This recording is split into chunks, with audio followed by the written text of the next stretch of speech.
I've seen a lot of change, been through a lot of pain. Some things are not the same as they were a year ago, but all will be okay.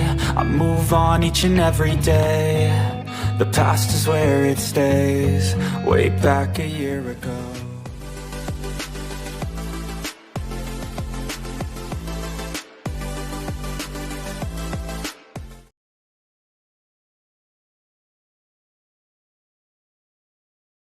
Hello guys, isang mapagpalang araw po sa inyong lahat.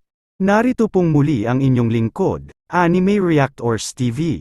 At sa mga hindi pa po nakaka-subscribe dyan sa munti kong channel, baka naman po pwedeng makipindot ng subscribe button at maki-like and share na rin po ng aking mga video.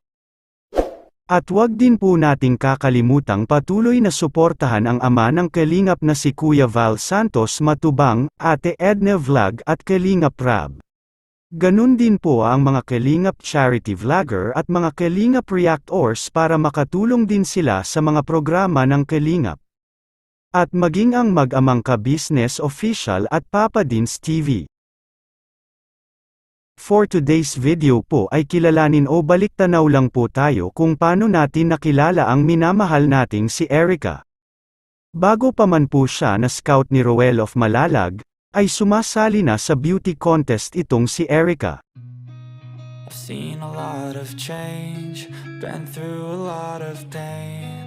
Some things are not the same as they were a year ago. Pero mas nakilala nga po natin siya simula nang siya ay maswerteng ma-scout ni Kalingap Roel at may repair kay Kalingap Rab. Sa umpisa pa lang, ay talaga namang kinagiliwan na natin itong si Erica, bukod kasi sa angkin nitong kagandahan ay nakita rin natin ang kanyang angking kabaitan at kasipagan. I've seen a lot of change, been through a lot of pain. Some things are not the same as they were a year ago, but all will be okay. I move on each and every day. The past is where it stays, way back a year ago. At ganun din ang pagiging simpleng probinsya ng kabataan niya. Kaya naman kahit wala pa ang Edrica ay nag-viral na rin ang mga video upload ni Kalingap Rab dito kay Erica. At mas lalo nga pong tinangkilik at minahal siya ng mga viewers nung magkaroon sila ng love team ni Kalingap Edo. Dahil sa lakas nga po ng chemistry nilang dalawa, ay talaga naman pong kinagiliwan at kinilig ang maraming viewers sa kanilang love team.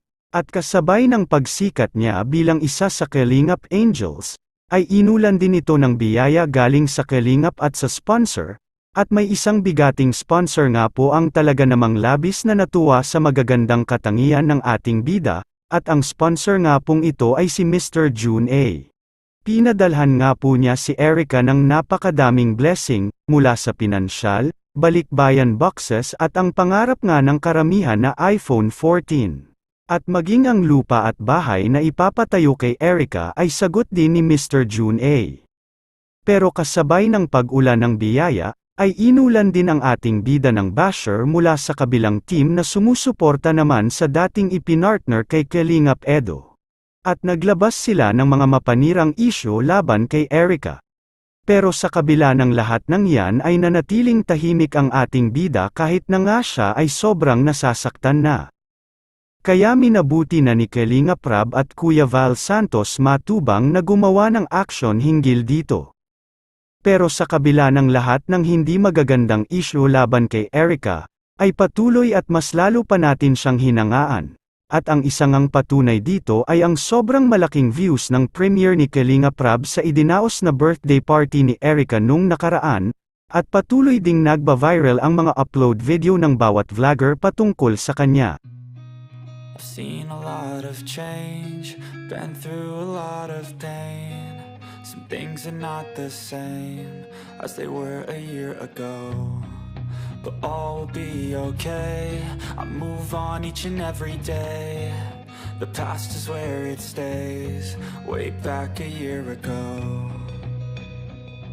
I've changed for the better this time. I thought I would never be fine. I strive just to say I'm alright. And for the first time in a long time, I'm alright. At ito ay pagpapatunay lang na kailanman ay hindi mananaig ang mali sa tama.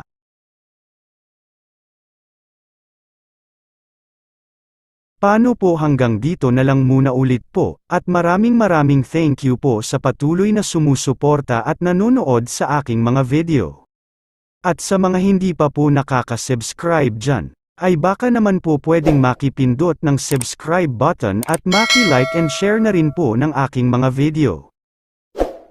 At wag din po nating kakalimutang patuloy na suportahan ang ama ng Kalingap na si Kuya Val Santos Matubang, Ate Edna Vlog at Kalingap Rab. Ganun din po ang mga Kalingap charity vlogger at mga Kalingap reactors para makatulong din sila sa mga programa ng Kalingap. At maging ang mag-amang ka-business official at Papa Dins TV. Muli ay maraming thank you po and God bless po sa inyong lahat.